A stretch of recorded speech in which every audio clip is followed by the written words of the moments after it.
I'm sure you're all familiar with APRS, transmits your position. We'll also do some data. You can send messages through it. One of the things that the Tucson Amateur Radio Group did was develop Tapper. Tapper was an idea of, on a regular FM channel, besides voice, every time you key up, it would basically chirp an APRS signal as a part of your keying up. And so you didn't have to have another two-band radio, one doing APRS and one doing FM. You put all that in one single band radio, and every time you keyed up, there'd be a little chirp at the beginning, usually covered up by the repeater's time, that would transmit your location. So you'd be doing APRS. Because this M17 will do both digital and voice at the same time, I'm going to work on a project to do that kind of thing in M17. Not currently there, but I've written up the specs, and eventually I'll get the code done, and we'll be able to add that. So that's the kind of thing amateur radio people, individuals can do with M17.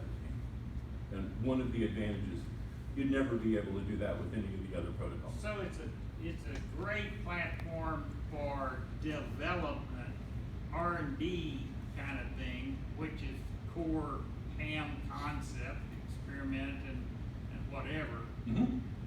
More so than just, my gosh, this has a digital performance a zillion times better than DMR Tier 2 or P25 or whatever. Right. So those are pretty good. The voice quality in some of those modes are great. We're not sure we'll ever be able to beat the voice quality, but the features we'll certainly be able to add to. And by doing that, maybe push the market. Maybe some of the manufacturers will add some of those features into their protocols as well. You know, competition's a great thing. So, yeah, that's really the full advantage, to the point of kind of the holy grail. We're going to design our own HD. I mean, it's all open source. You send the parts lists and all to the manufacturer, and you get back one of these, and it's about $50. So you add the HF side of this, about another $50. A case, which right now you have to 3D print, so you have to find somebody to get you one of those.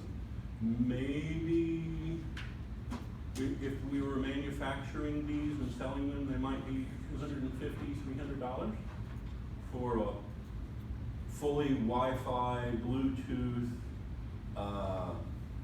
5-watt, multi-band, software, touch interface radio.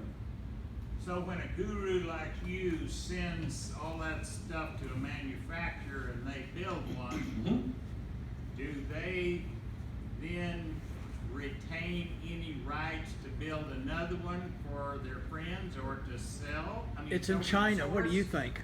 Say it again? It's in China. What do you think? So the answer to that is yes, it's open source. Anyone who wants to build it can build it. We don't encumber it in any way. Your particular design doesn't retain any rights. You're just sending that to the manufacturer, build it, they can do what they want to. So if you're familiar with open source licensing, it is What's licensed. the GPL? Which version of GPL? I don't remember off the top of my head. Yeah. Yeah. The GPL is a general purpose license. And basically what it allows for is it gives whoever utilizes that as part of its core either some, none, or all of the rights to that core. For example, I could write a GPL that says you can do anything you want as long as you don't make money with it. You can freely develop it, you can freely give it away, but anything that uses my core, you cannot make money on. So that's part of being open source, is whether or not you're using one of those license formats. The legal license that we're using says you're free to use this, change it if you'd like, manufacture it for yourself, sell that, what you're creating. If you add any improvements to it, like, say a case that's really nice, or something like that, you have to return that in a form to the community that the community can then use itself. So a case is a really good example. Someone could design a really great, like fully molded case and then sell it. Now, you probably can't reproduce that. You don't have the molding equipment and so forth. But they would have to give the community the engineering specifications and plans for that case.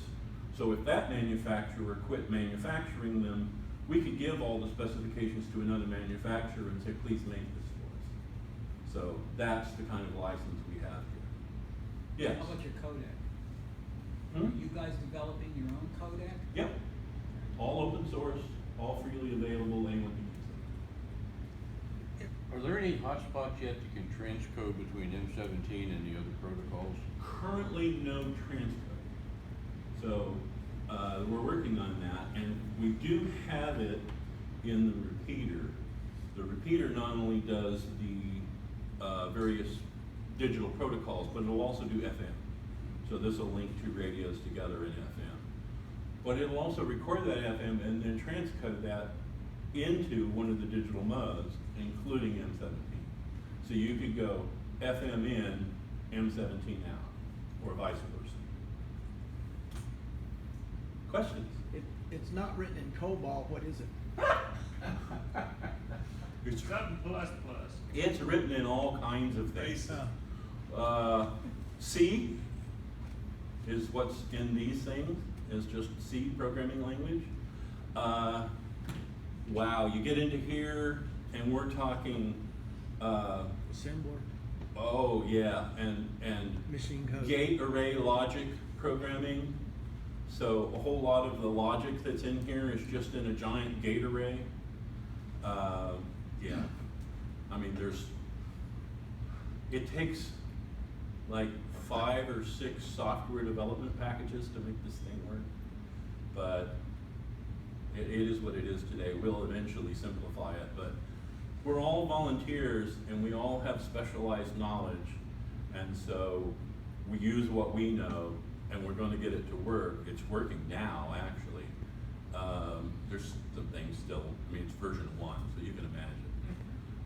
Lots of jumpers and, sounds is a little wacky sometimes.